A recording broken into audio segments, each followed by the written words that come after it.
Assalamualaikum warahmatullahi wabarakatuh.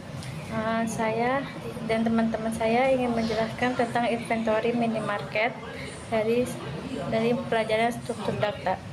Di sini saya nama Zahwa Aulia, ada Hafenu Shalom, Bagus Reza Saputra, Santino Putra, dan Faisal Akbar. Latar belakang persediaan barang inventory merupakan salah satu aspek penting dalam operasional minimarket. Pengelolaan inventory yang baik dapat memastikan ketersediaan produk sesuai dengan kebutuhan pelanggan serta menghindari terjadinya kehabisan atau penutupan stok.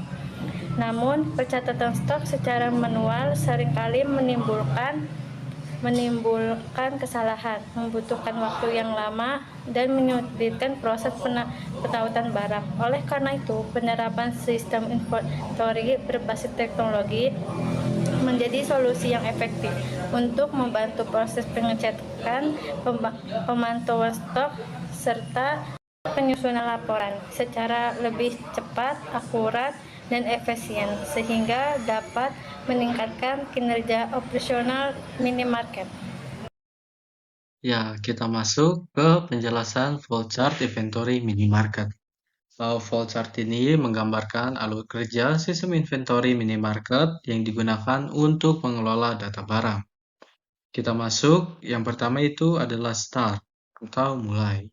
Ya, proses dimulai dari start. Ketika program dijalankan, sistem akan melakukan inisialisasi data awal, yaitu menyiapkan data barang yang sudah ada, misalnya dengan kode B001 dan B002. Kita masuk ke menu utama. Setelah data berhasil diinisialisasi, sistem akan menampilkan menu utama yang berisi 5 pilihan, yaitu tampilkan barang, tambah barang, update stock, hapus barang, dan yaitu keluar.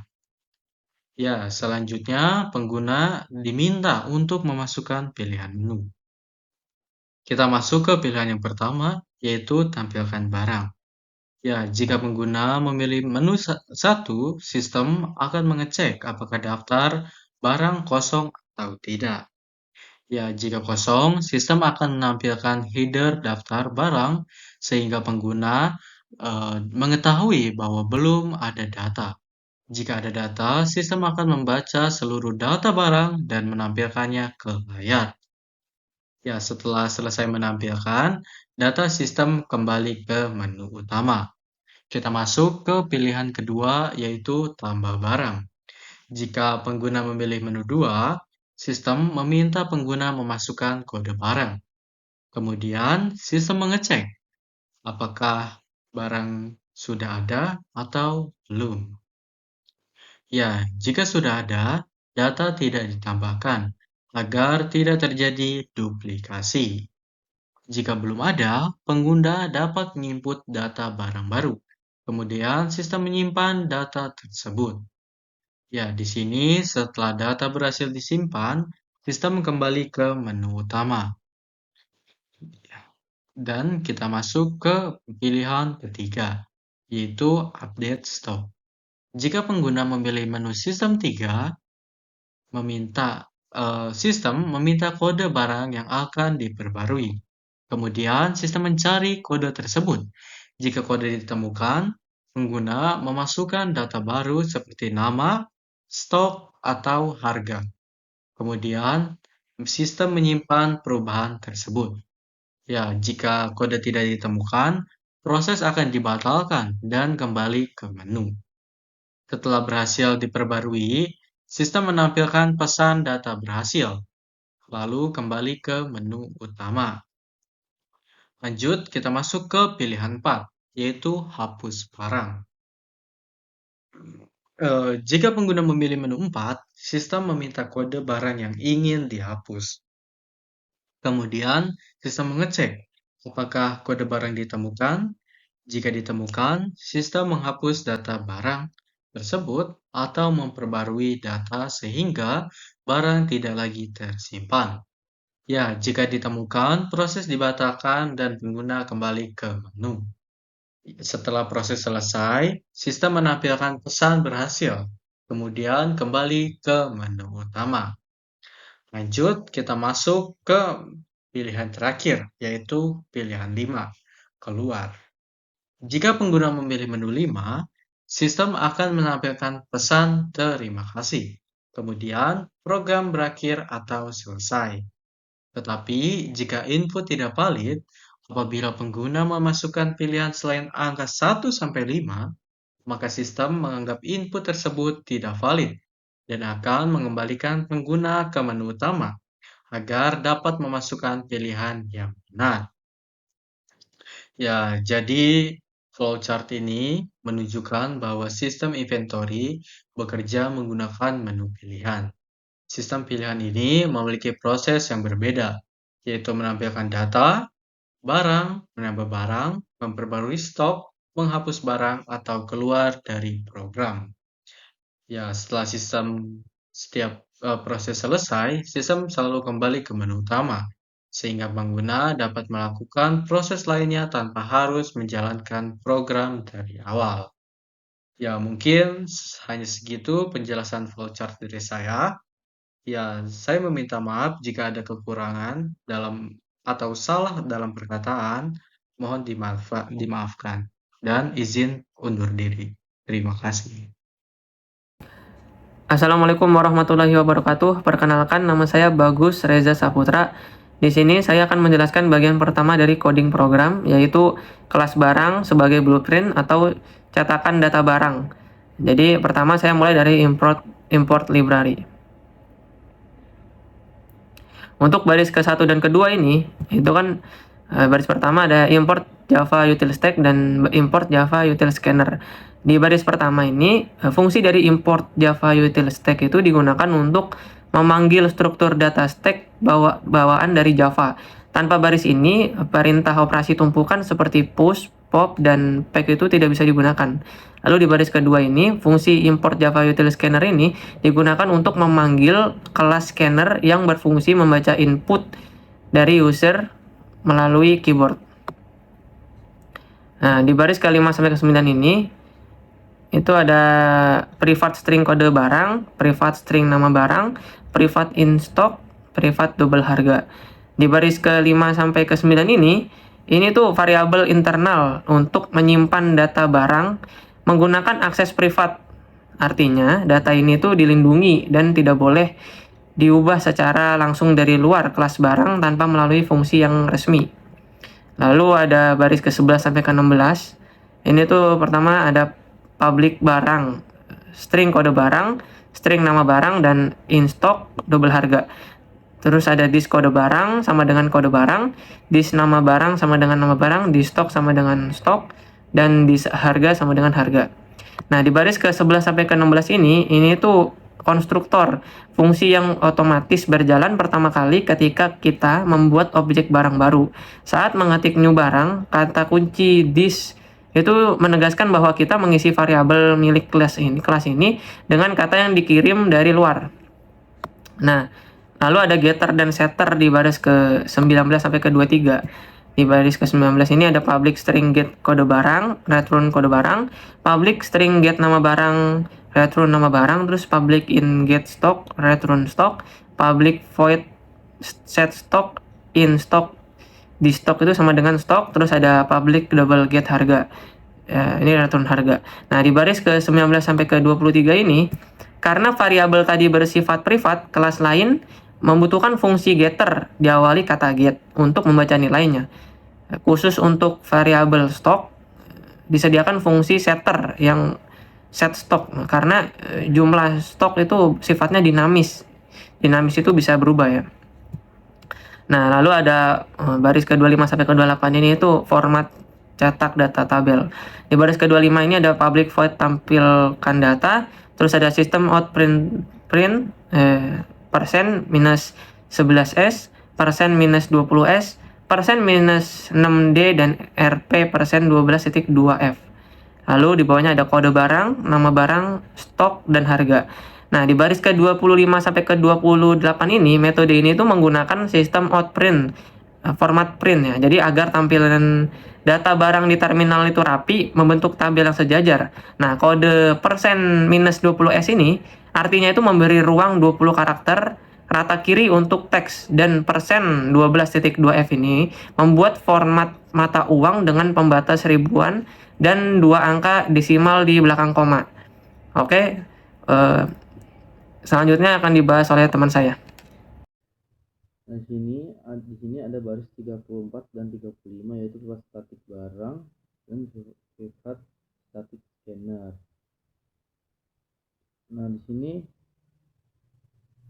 membuat di baris 34 ini membuat objek stack bernama tumpukan barang yang khusus diisi oleh objek dari barang, dan 35 ini membuat objek scanner untuk membaca input kata kunci statik digunakan agar kedua wadah ini bisa diakses oleh semua fungsi di bawah.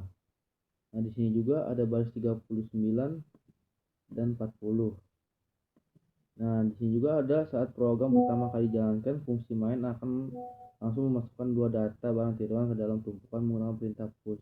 Posisi susu kotak UHT otomatis berada di atas Indomie goreng.